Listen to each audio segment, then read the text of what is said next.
Hi and welcome to I Design My Life. I'm Sumit and I'm a life and a mind coach. So today we are going to cover something which is very important and it drives our behavior. Every behavior or an action is driven by this important thing. And the name of this important thing is values. Our values drive our behavior.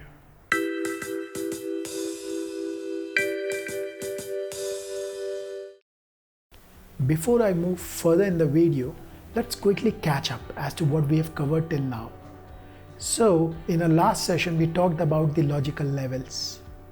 We talked about two different kind of levels. One is lower level and higher level, or surface level and deeper level.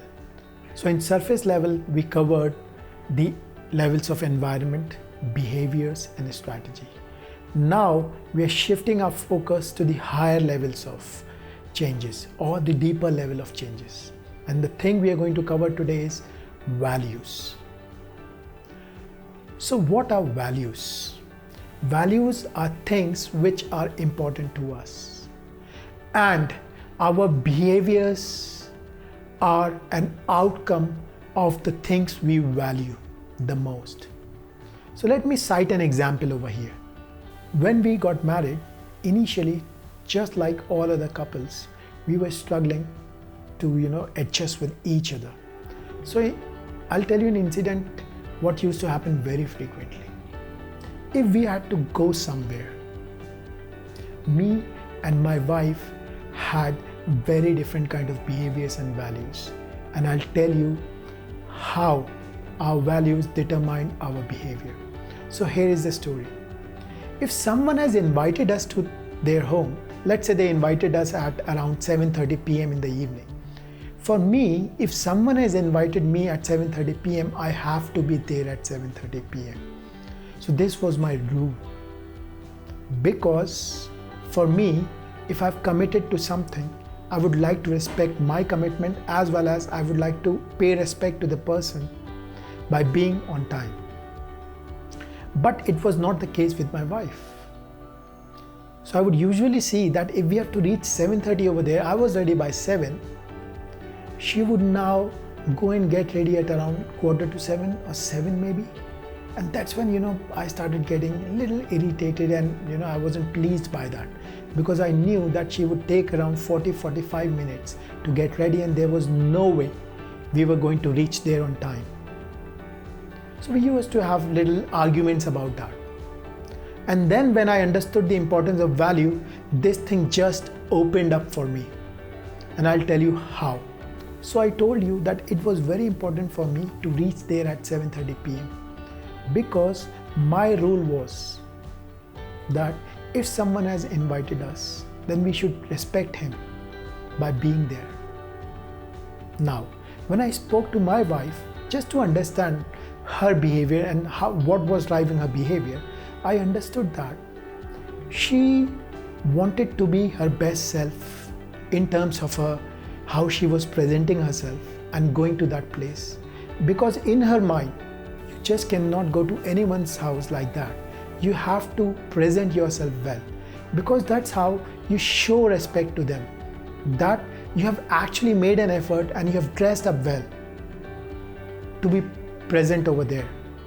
And that's what was driving her behavior. She used to spend a lot of time in getting ready. So you would see that both of us were right in our ways.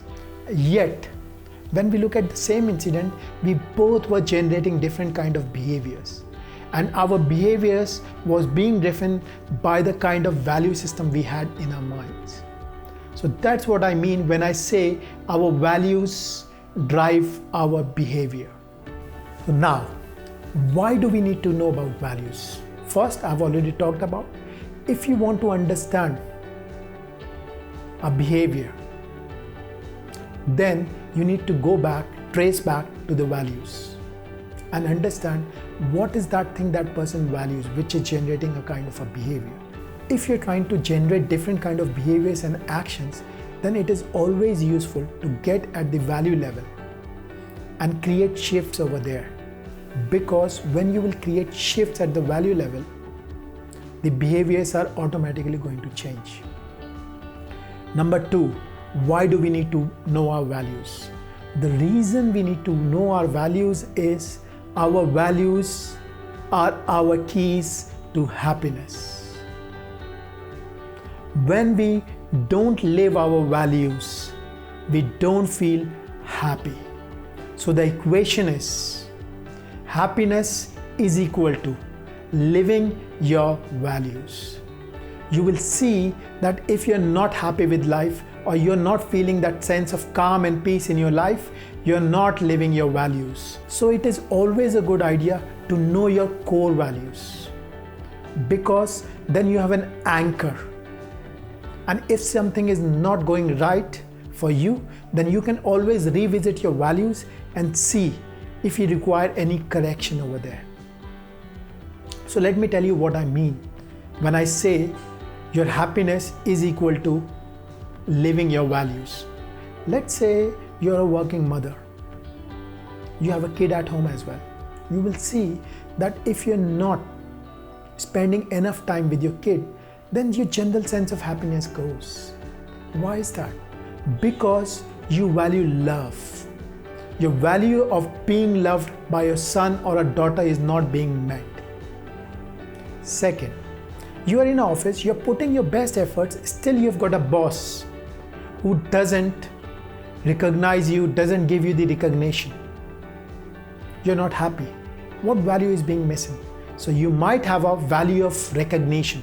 Recognition is something you might value very high in your levels of hierarchy. I'll share an example with you how these small shifts create big impacts in your life. So I was working with this VP of a very big organization. So he was into sales. So it was a very B2B kind of an environment. So what this gentleman had to do was, he had to actually meet a lot of senior professionals from bigger organizations to bring more sales in for his organization. The reason I started working with this gentleman was because he was not getting the kind of results he wanted. So I started working with him. So we were going through these logical levels, and I could realize that his environment was fine as well. His behavior was good. He knew all the strategies in the world. And when we went to this value level, something came up for me and my eyes lit up. So I'll tell you what happened. So his core value was success. So he wanted to succeed, and success is something which was very important for him. Now, when I looked at his behavior was not in line with the things which he should be doing to succeed. So what he should be doing is, he should be going and meet the senior executives in the company and close a deal with them. That wasn't happening at all. So there was no behavior of this kind. His value was success. However, his behavior was not aligned to success. So you would see that his behavior was not in line with his value. So there was something hidden which we had to find out. So what did we do? Then when I looked at his task list, he had tasks like call gentleman A, B, C, D. However, he was not making those calls. Now when I inquired why wasn't he making the calls, he said that he's really afraid of listening a no. So rejection was something he was avoiding. He said that I really don't like it when I make a call to someone and he says no. I cannot bear that. Right. So what was the value being satisfied over here? He valued not being rejected. That was the value being satisfied over here. So for him, not being rejected was very important, and it was even more important value than succeeding. And this was something he was not aware of. So he was trying to move away from rejection. So these two values were entirely in conflict. He wanted to succeed. His behavior was not in line because his behavior was being driven by a value of moving away from rejection. And this is the place we started correcting the things. And it created the difference. I'm going to park this case study for the time being.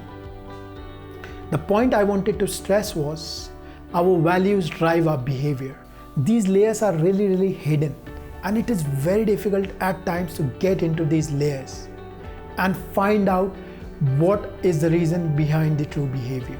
Now, this leads us to two important things. One, the values are of two kinds. One is pleasure values, like success. The other is pain value, like moving away from rejection. So, we do value pleasure. However, we avoid pain. So there are a lot of actions and behaviors which are being driven by our pain values. So it is also very important to know what are the things we don't like. So most of the times I've seen people, when they talk about value, they're going to value, I value success, I value recognition, respect, integrity. However, what you need to also look at is what are the things which you don't like. What are your pain areas which you'd like to avoid at all costs? So those values are called as pain values. So there are two kinds of values, pleasure values and pain values.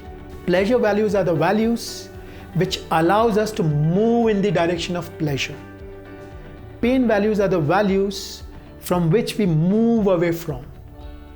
Failure, we would move away from that. Rejection, we would move away from that. So our behaviors would be to avoid those kind of things.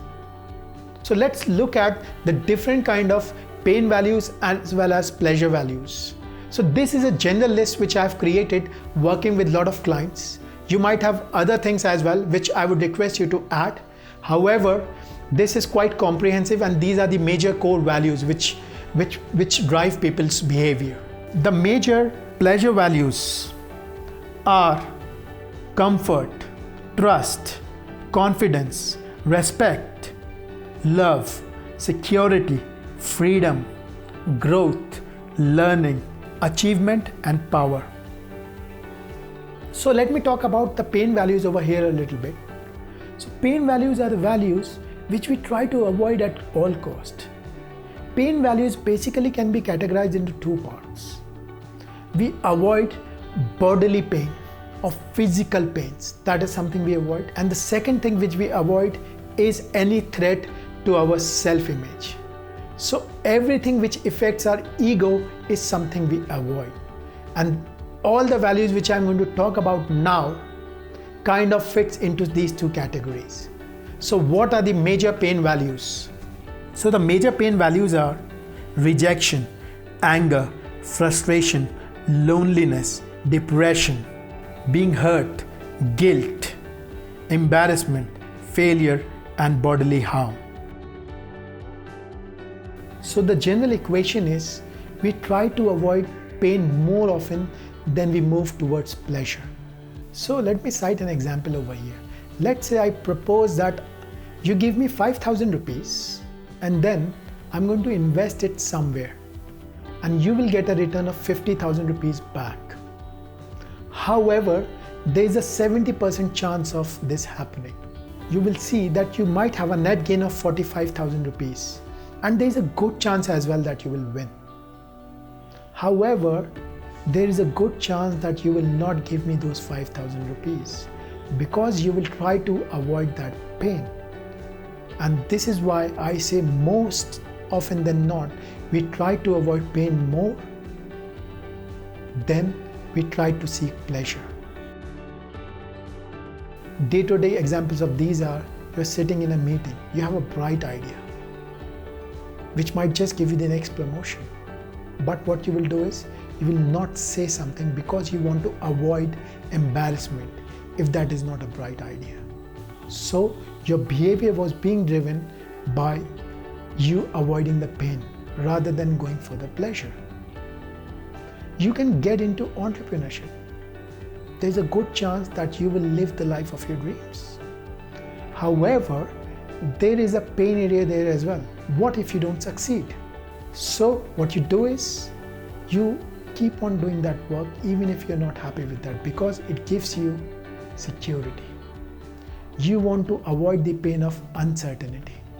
and that is why you do not get into things which you like.